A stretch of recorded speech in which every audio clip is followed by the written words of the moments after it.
مساكم الله بالخير والمسرة والسرور يا أهل الحديدة.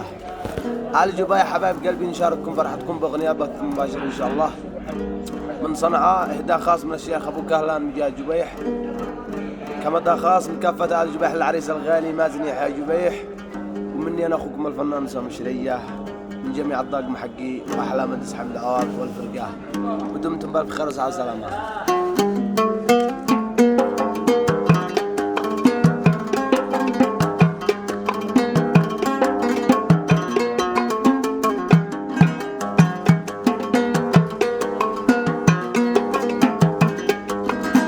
يا فن صنعاني ويا حديدي، يا فن صنعاني ويا حديدي.